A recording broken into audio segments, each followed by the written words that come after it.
Esta es una presentación del equipo de producción de Radio Bea.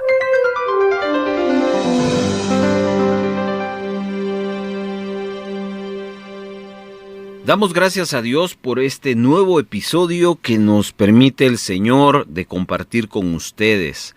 Ya desde hace varias semanas arrancamos una serie sobre las lecciones del rey David y hoy vamos a compartir otras 5.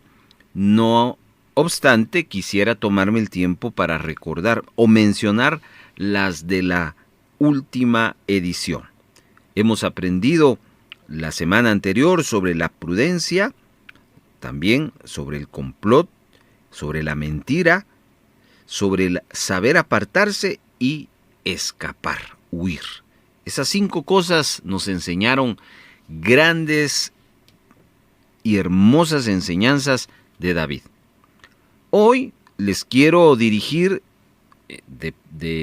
tomando como base la vida del rey David, en el pasaje del primer libro de Samuel, capítulo número 20, 5 cosas más que vamos a aprender hoy. Aprenderemos sobre las preocupaciones, sobre los pactos, sobre las necesidades, sobre las decisiones y sobre el trabajo en equipo. 5 cosas que Dios quiere enseñarnos y como modelo nos dejó al rey David con sus aciertos y sus desaciertos para aprender. Sea usted bienvenido y estamos listos para comenzar nuestra enseñanza. Radio Bea le sigue presentando Tiempo Devocional.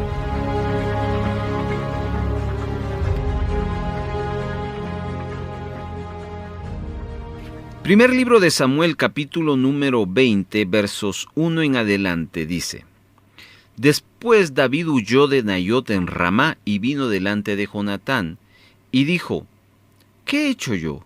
¿Cuál es mi maldad o cuál es mi pecado contra tu padre para que busque mi vida? Él le dijo: En ninguna manera no morirás. He aquí que mi padre ninguna cosa hará, grande ni pequeña, que no me la descubra. ¿Por qué pues ha de encubrir mi padre este asunto? No será así. Y David volvió a jurar, diciendo: Tu padre sabe claramente que yo he dado gracia delante de tus ojos, y dirá: No sepa esto Jonatán, para que no se entristezca. Y ciertamente vive Jehová y vive tu alma, que apenas hay un paso entre mí y la muerte. Y Jonatán dijo a David: Lo que deseare tu alma, haré por ti. Vamos a empezar a ver la preocupación que tuvo David y que esto también nos va a poner en una perspectiva de aprendizaje. Vemos a David que se reúne con su amigo, que también se convierte en un consejero. Notemos que en el episodio anterior aprendimos sobre que hay que buscar y recurrir a el lugar correcto y la persona correcta para poder mediar nuestros problemas. Y en este caso, David hace por segunda vez una buena decisión. Después de buscar a Samuel, ahora busca a Jonatán y él no le cierra la puerta. Cuando David llega donde está Jonatán, llega con él con muchas preguntas y escuche, muy preocupado. ¿Usted se ha sentido preocupado? Pues donde hay preocupación hay preguntas. Eso significa que aun cuando usted tenga el respaldo y el favor de Dios, va a tener que lidiar con las preocupaciones. Las preocupaciones quieren muchas veces asaltar nuestra fe. Preocuparse se define como estar prevenido en favor o en contra de una persona o cosa. Inquietarse por una cosa. Hay preocupaciones que son positivas y otras negativas. Son las positivas un mecanismo de prevención emocional para prestar atención a lo bueno, como también a lo malo. David primero se preocupa diciendo: ¿qué he hecho yo? Eso significa que él se hace un examen de conciencia, un examen concienzudo. Miren que a mí me deja una gran enseñanza esto, porque muchas veces lo que menos volteamos a ver en nosotros es a nosotros mismos. Buscamos responsabilidades, culpabilidades en otras personas y menos en nosotros. David no hizo eso. Lo primero que buscó para entender esta situación, si había algo en él, si tenía algo que acusarle. Y por supuesto, él no había hecho absolutamente nada a Saúl. David no tenía ninguna culpa. Todo lo que le había sucedido era porque Saúl había perdido el respaldo de Dios, dejó de ser un hombre espiritual, así que David no era el problema. ¿Quién era el problema? Saúl. Así que esa es la primera pregunta que le plantea David a su amigo Jonatán. ¿Qué he hecho yo?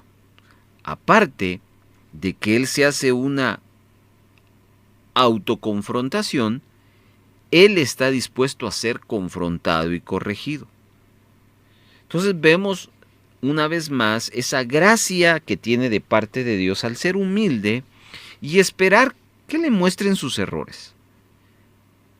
¿Somos nosotros así? ¿Somos personas dispuestas a escuchar la opinión de otros, aún de lo que tenga que ver con nuestros errores? La segunda pregunta que David hizo, porque era una preocupación, fue: ¿cuál es mi maldad o cuál es mi pecado contra tu padre para que busque mi vida? Es decir, que su análisis no fue un análisis meramente emocional, superficial, sino muy espiritual. Él apeló a poder identificar algún pecado que lo pusiera en ese problema en que estamos hoy analizando. Y David le pide a Jonatán que le diga que si él ve algún pecado en él, que se lo diga. Ay, hermanos, esto nos habla del calibre espiritual. ¿Por qué? Porque las personas espirituales se preocupan por el pecado. Saben que el pecado los alejan de la gracia y el favor de Dios, y por eso buscan que en su vida no exista la presencia del pecado en sus vidas. La presencia del pecado es ese mal olor que a veces nosotros experimentamos. Cuando usted siente un mal olor, usted busca, ¿qué es esto que está generando ese mal olor? Y cuando lo encuentra, lo elimina. Usted no se adapta a ese mal olor, sino al contrario, lo busca hasta sacarlo. Bueno, ahí vemos entonces que esa preocupación genera un autoanálisis. Luego nos habla el pasaje en el verso 3 que David hace un juramento. Jonatán le había dicho a David en el verso 2 que no iba a morir, porque él conocía y él podía saber los planes de su padre. Jonatán inocentemente anima a David a no preocuparse y le vuelve a afirmar: en ninguna manera vas a morir. Él conocía a Saúl, su padre, pero al Saúl de la carne. Pero Jonatán está ignorando el Saúl en decadencia espiritual. Es decir, que Jonatán hace un análisis muy superficial de su padre. Desconoce la situación espiritual en la cual David se lo está planteando. Pablo, en la segunda carta a los Corintios, hace una declaración similar. Capítulo 5, verso 16. De manera que nosotros de aquí en adelante a nadie conocemos según la carne. Aun si a Cristo conocimos según la carne, ya no lo conocemos así. ¿Qué significa esto? Que un carnal conoce a la gente carnalmente y un espiritual los conoce espiritualmente. Saúl a Jonatán no le conocía al parecer nada, pero este asunto contra David no se lo diría. Lo que Saúl tenía contra David nacía y se nutría del celo y de la envidia, como ya lo hemos visto. Saúl jamás admitiría que había celo y envidia, pero el ungido, David, sabía que eso no era así. Así que David le dice a Jonatán: tu padre sabe claramente que yo he hallado gracia delante de los ojos de Dios. Saúl quería a Jonatán y nunca le diría que en su corazón estaba queriendo matar a David. Él no le podía quitar la unción ni la gracia a David. Por eso, él estaba buscando afectar algo que sí podía quitarle, y era la vida física. Finalmente, David le declara a Jonatán: vive Jehová y vive tu alma, que apenas que hay un paso entre mí y la muerte. David estaba seguro delante de Dios y delante de Jonatán, y él lo afirma, que él se sentía morir. Él sentía la presión y esa era su preocupación. Por lo tanto, David estaba necesitado de una ayuda, y por eso que en el verso 4 recibe la ayuda de Jonatán.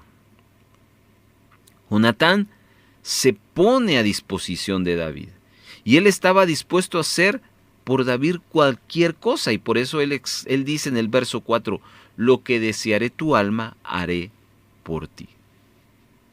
Y vuelve una vez más a nuestra reflexión esa correcta amistad.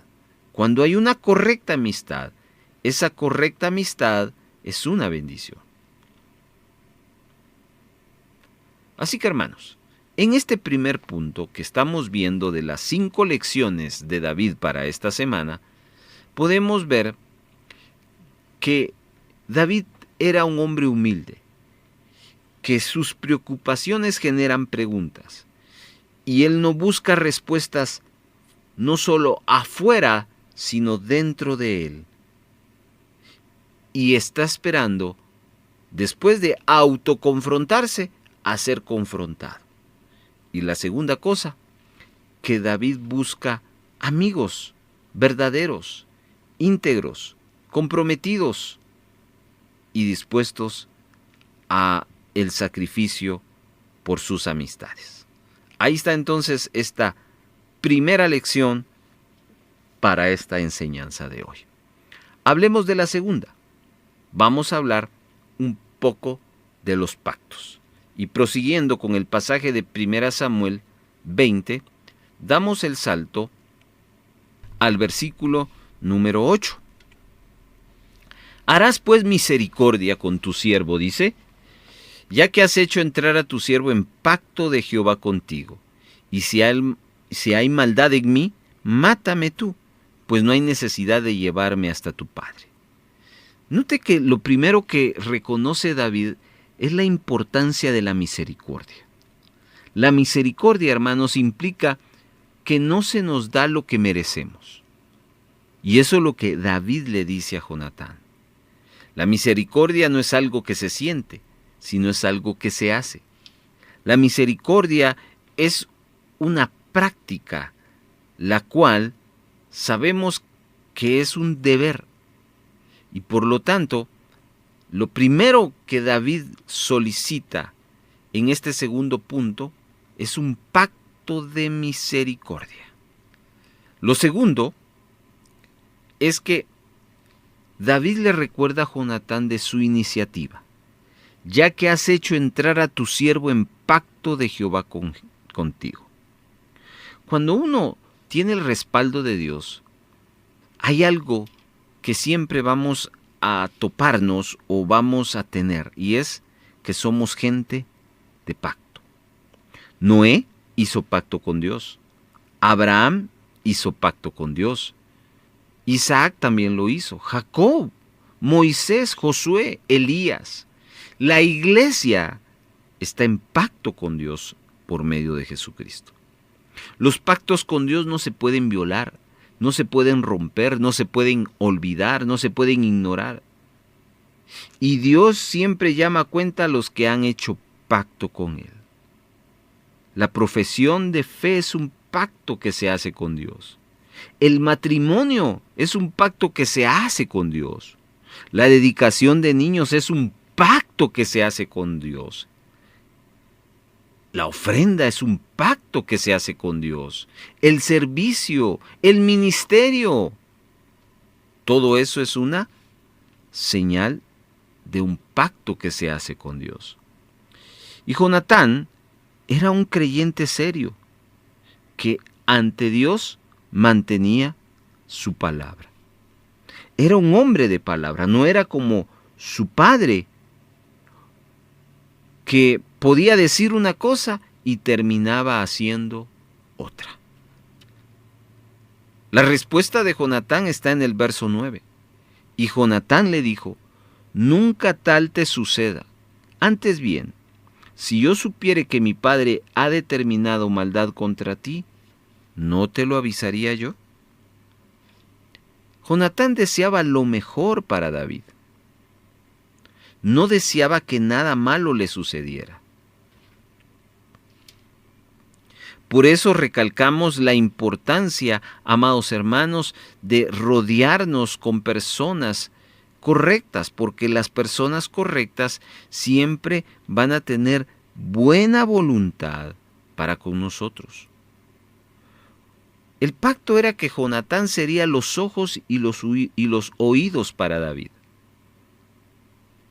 Sería su hombre de confianza que le cuidaría las espaldas.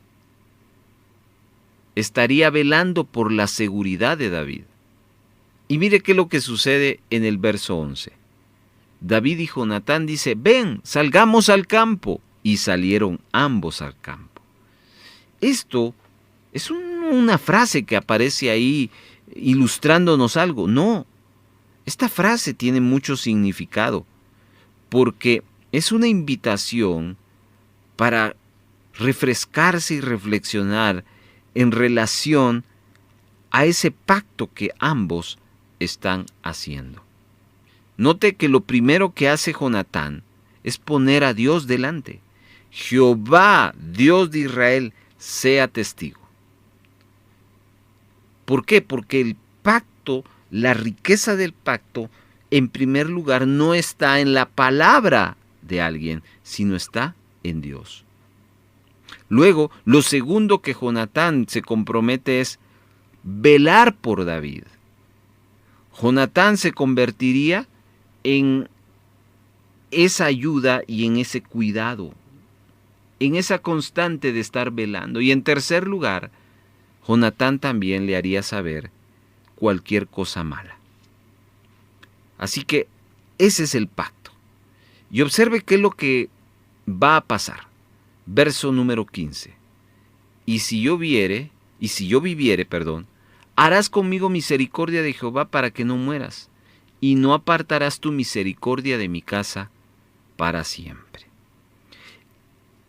Esto se cumple más adelante con el hijo que tiene Jonatán, llamado Mefiboset. Usted ha sabido de esta historia. ¿Por qué ese cuidado que David tiene para Mefiboset? Pues porque él cumplió su pacto. El pacto primero que hizo con Dios y después hizo con su amigo Jonatán. Entonces Dios honra cuando se cumple el pacto delante de Él. Los que tienen esa convicción, como Jonatán, cuidan los pactos. Todo compromiso, hermanos, trae siempre una bendición. Un pacto es un compromiso. ¿Quiere usted una bendición? Cuide los pactos. Así que ahí está esta segunda gran lección que aprendemos del rey David. Vamos a la tercera. Demos el salto entonces y vamos a ver la necesidad que viene para David. La Biblia nos narra que después de que David se separa del príncipe Jonatán, se va a Nob, lugar que quedaba en el monte Scopus, uno de los picos del monte de los olivos. Al ser destruida Silo, lugar donde estaba el tabernáculo y el arca del pacto, los sacerdotes sin el arca huyeron a Nob y allí establecieron el nuevo tabernáculo. Recordemos que el arca del pacto ha sido capturada y llevada por los filisteos. En ese lugar aparece un sacerdote llamado Ahimelech, el cual vino a buscar a David. Este Ahimelech se dice que pudo haber sido bisnieto de Elí. En todo caso, pues, David va con el sacerdote en busca de ayuda. Notemos que si David va a buscar ayuda, es porque David tiene necesidad. Ese es el punto que estamos en este momento hablando. La tercera gran lección es la necesidad. ¿Qué hacer con la necesidad? Bueno, el sacerdote se sorprende de ver a David no vestido de forma real. Y entonces viene el capítulo 21, versículo 3. Ahora pues, ¿qué tienes a mano? Dame 5 panes o lo que tengas. ¿Cuál era la necesidad de David en ese momento? Alimento. David no ha comido. Y él quiere satisfacer una necesidad física. Esto nos habla de que los que tienen el respaldo y el favor de Dios van a tener necesidades. ¿No notan eso?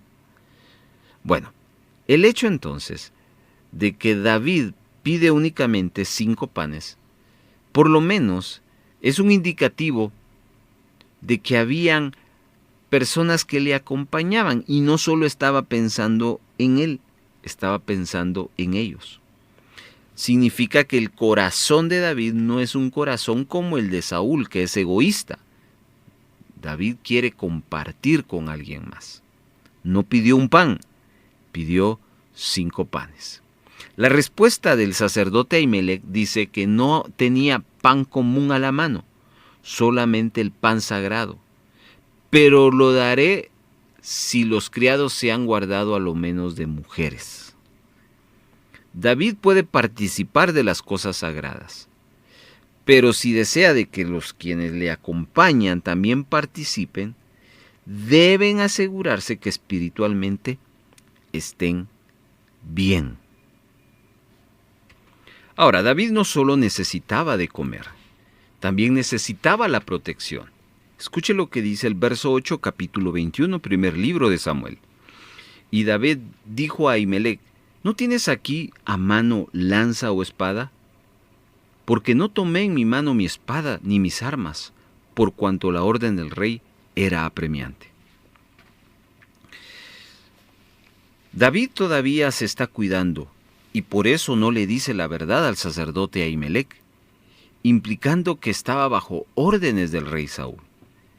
David entonces pasa a presentarle una segunda necesidad. Y no olvide que esta es la tercera gran lección que estamos juntos aprendiendo hoy. La necesidad de aquel que tiene el respaldo de Dios. Su necesidad era armarse porque está desarmado. Y hermanos, no podemos vivir desarmados. Ustedes y yo sabemos de que tenemos una lucha y que en la lucha debemos de estar armados. y que nuestras armas espirituales no son materiales, sino son poderosas porque son espirituales. La oración, la palabra, la fe, nuestras convicciones. No podemos estar desarmados, y por eso David nos enseña que esa era su necesidad y por eso buscó rápidamente el estar armado. Entonces, en este tercer aspecto podemos aprender la necesidad de pedir ayuda, de buscar ayuda. No sea el hecho de que solo tenemos la necesidad material y espiritual y que solo podamos atender la necesidad espiritual y Dios no nos va a suplir nuestra necesidad material, física. Dios quiere suplir nuestra necesidad física y nuestra necesidad espiritual, porque sabemos que de ambas requiere y estará la victoria que el Señor nos quiere dar en nuestras batallas. Tercera lección entonces de la vida de David es reconocer nuestra necesidad. Vayamos a la cuarta lección y es decisiones. Dice el verso 12 al 15, primer libro de Samuel, capítulo 21. Y David puso en su corazón estas palabras y tuvo gran temor de Aquis, rey de Gat, y cambió su manera de comportarse delante de ellos.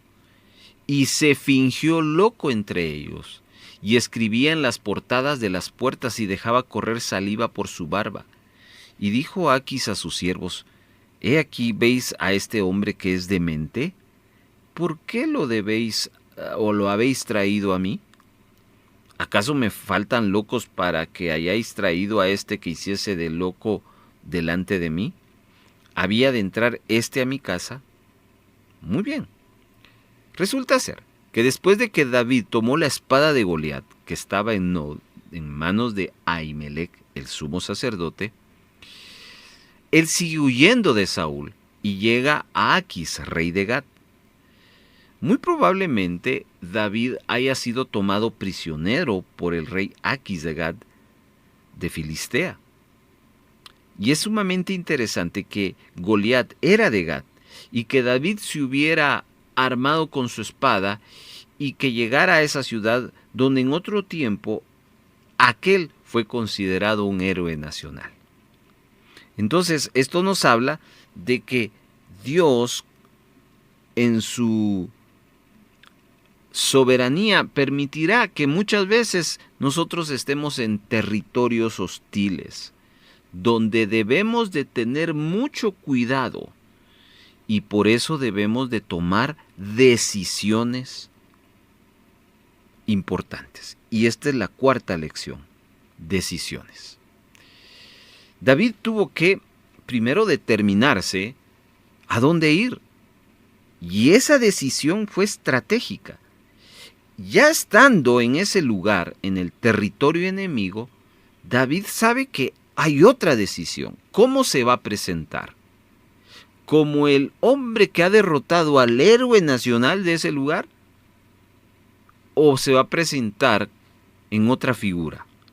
Y la Biblia nos muestra la estrategia que toma David. Verso 10, capítulo 21. Y levantándose David, aquel día huyó de la presencia de Saúl y se fue a Aquis, rey de Gat.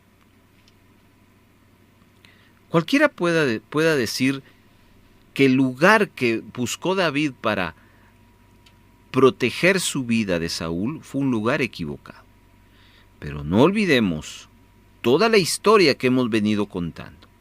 David encuentra el favor de Dios. David es sensible a la voz de Dios. Y así como David fue dirigido por Dios para ganar la victoria con Goliat, ahora David está siendo dirigido por Dios y Dios lo lleva a ese lugar. Así que no es una decisión equivocada. Es necesario entonces que nuestras decisiones, amados hermanos, sean dirigidas por Dios, donde aparentemente podemos estar mal, pero si estamos dirigidos por Dios, donde aparentemente nos va a ir mal, vamos a recibir la gracia de Dios. Decisiones. Dice el verso 2, que David puso en su corazón estas palabras y tuvo gran temor de Aquis, rey de Gat. ¿Por qué? Porque no cabe duda de que reconocieron a David.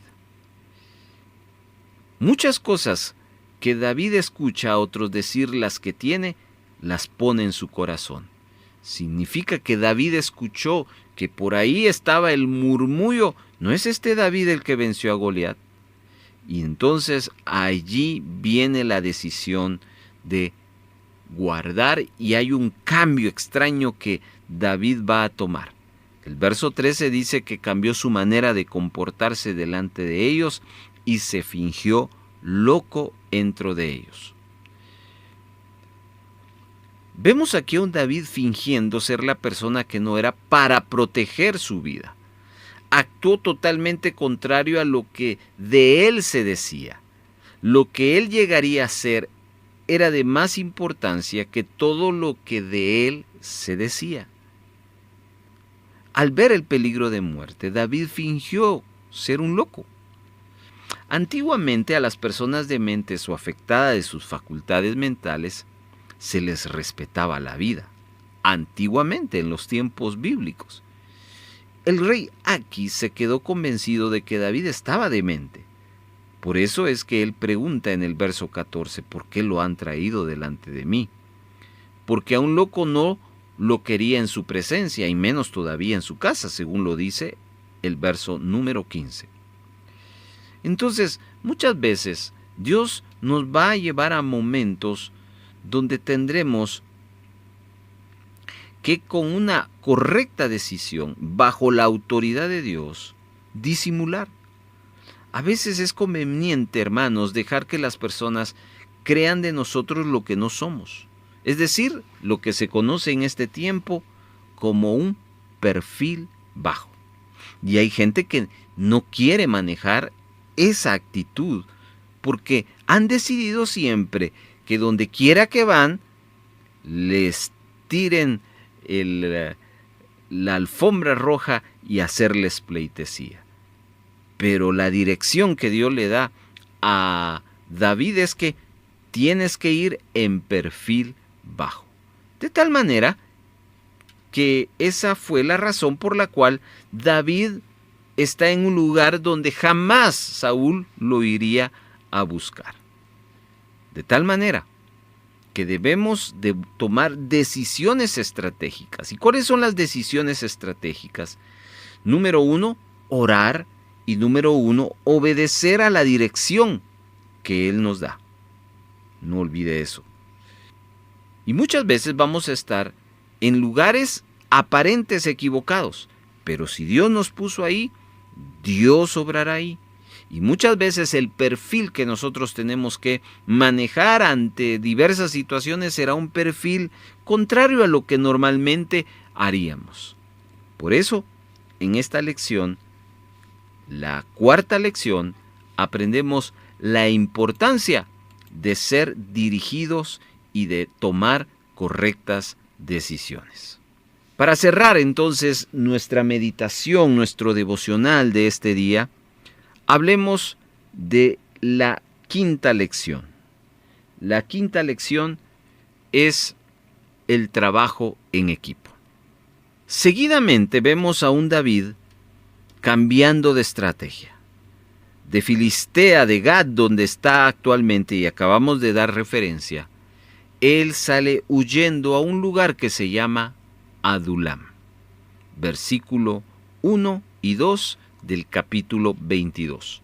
Yéndose luego David de allí, huyó a la cueva de Adulam, y cuando sus hermanos y toda la casa de su padre lo supieron, vinieron allí a él, y se juntaron con él todos los afligidos y todos los que estaban endeudados y todos los que se hallaban en amargura de espíritu.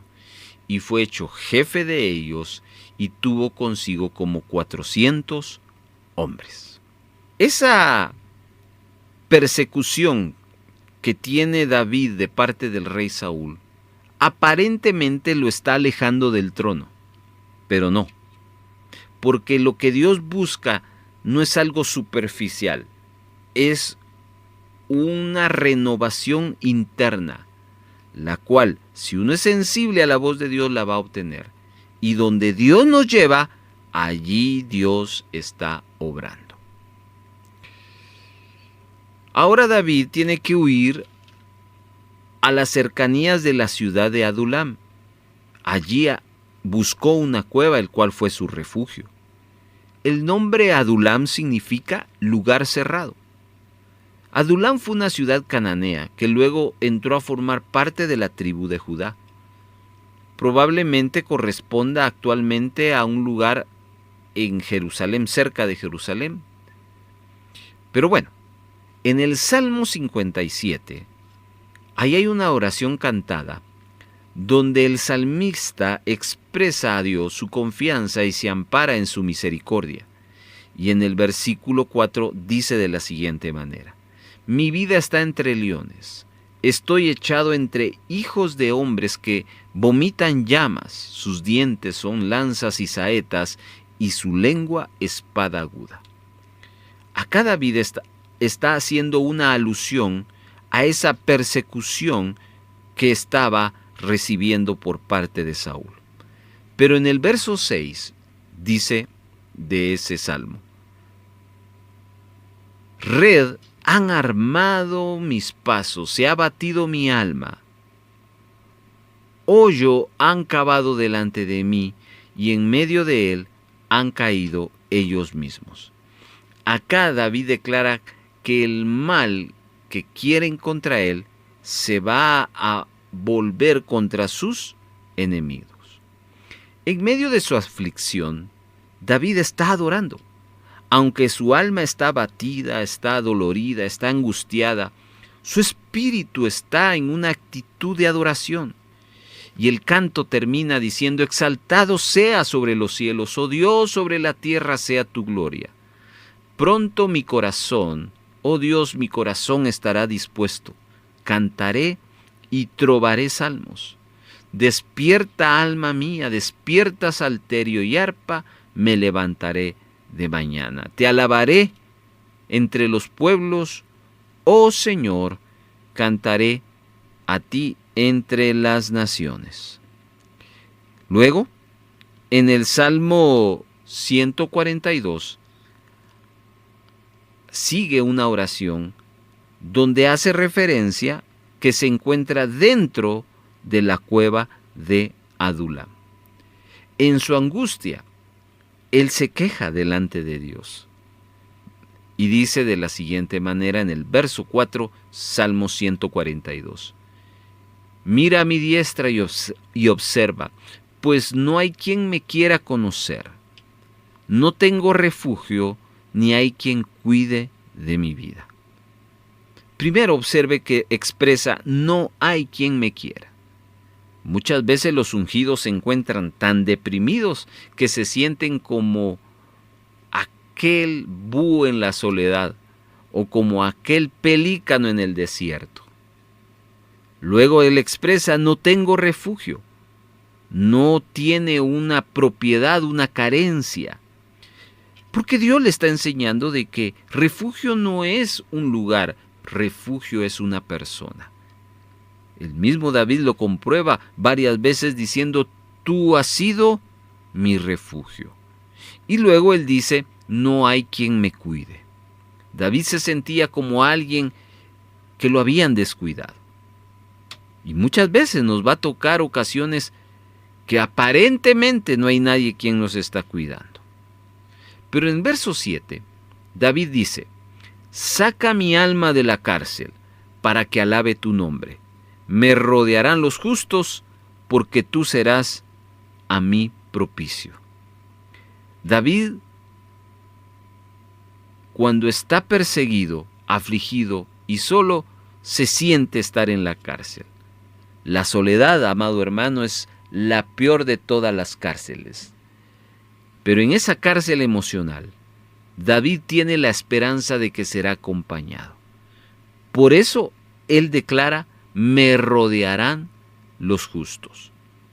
Y oiga, Dios responde a esa petición, porque Dios le va a enviar a David personas para estar allí, en esa cárcel, en ese desierto.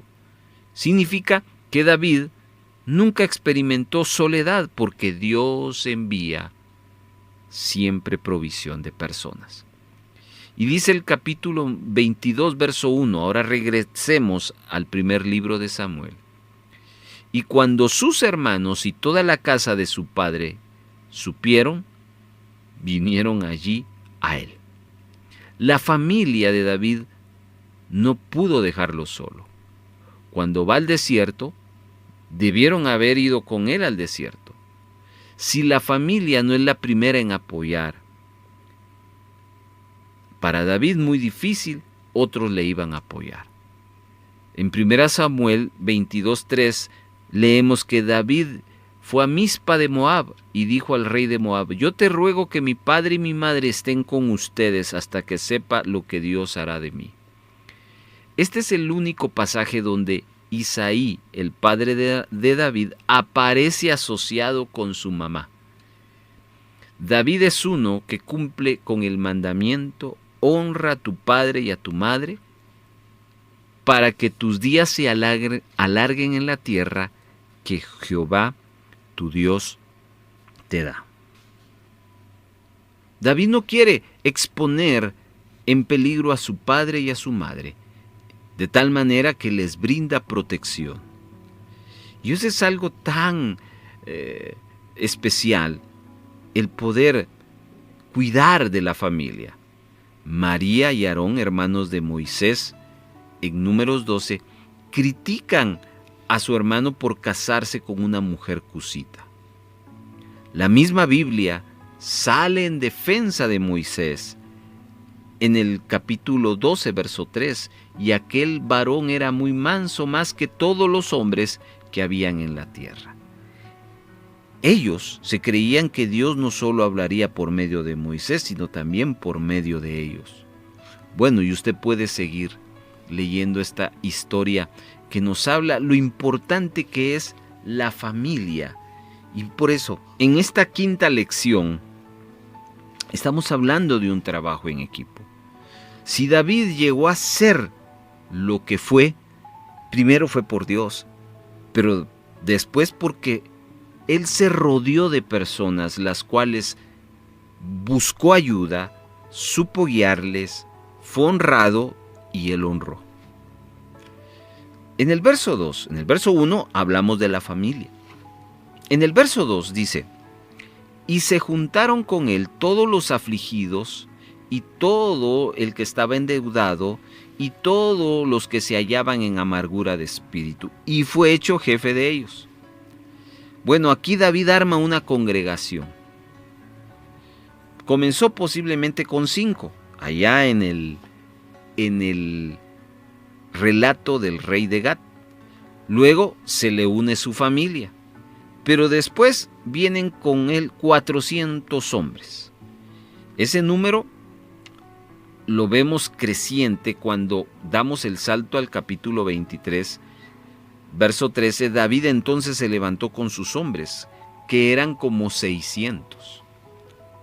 Significa que el ejército de David se va formando de reclutas, que aparentemente no son personas calificadas, pero son personas que tienen un potencial.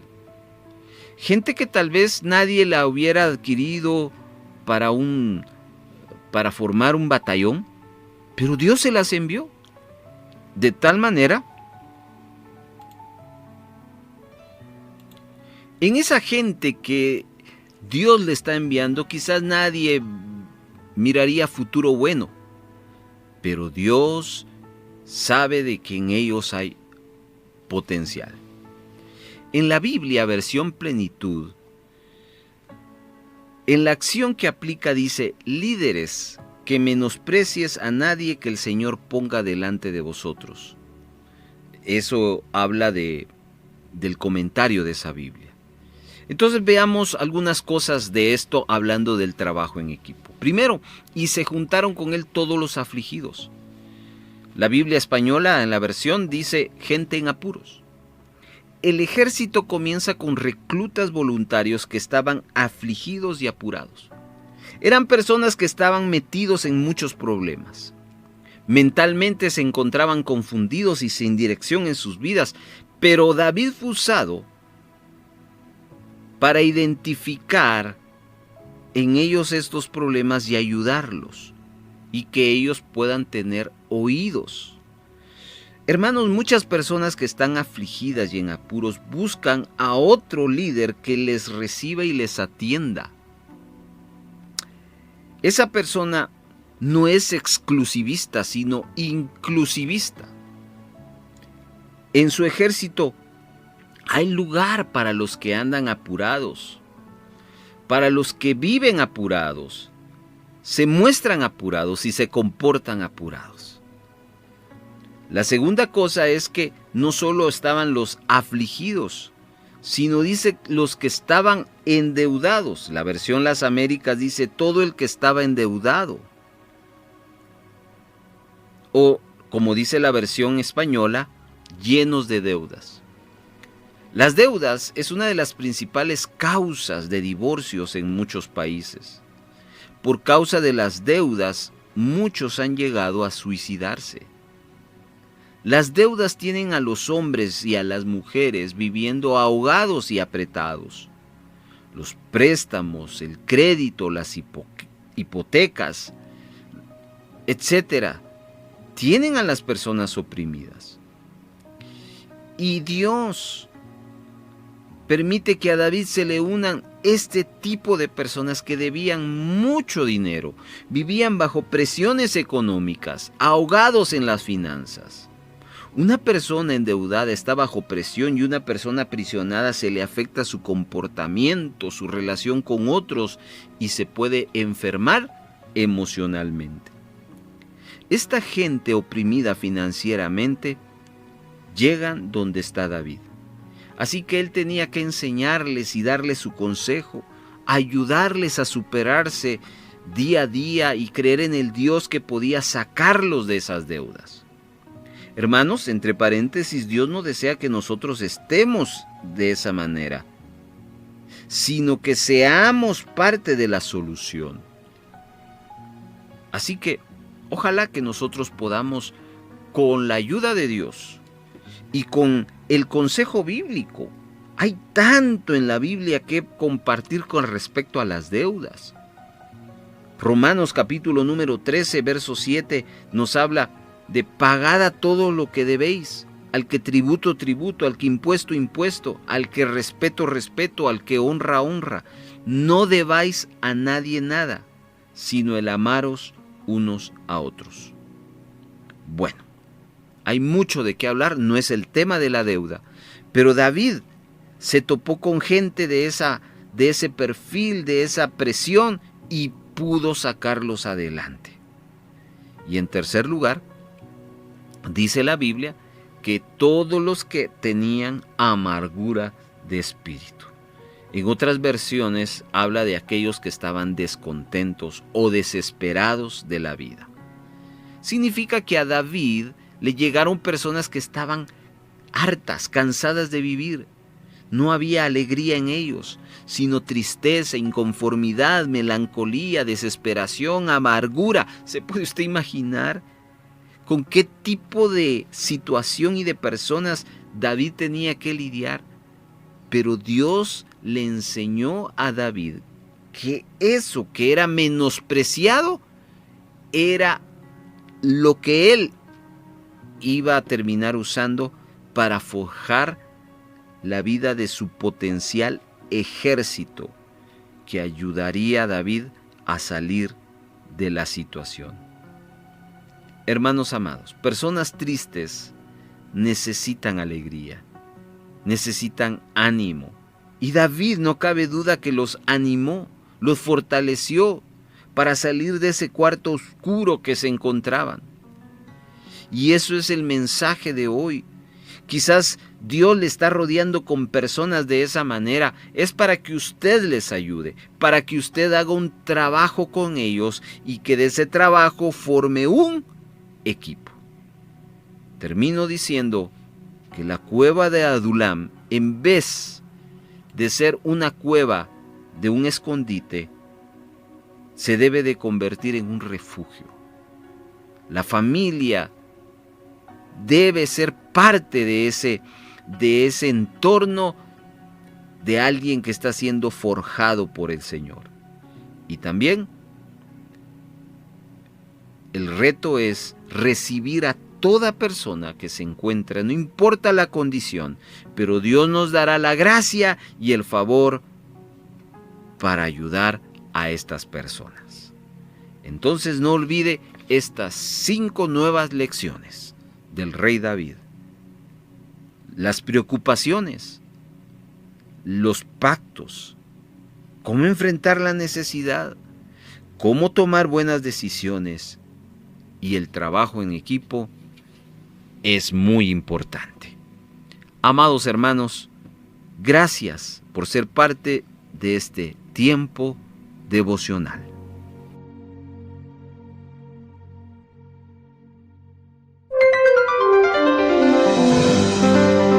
Esta fue una presentación del equipo de producción de Radio Bea.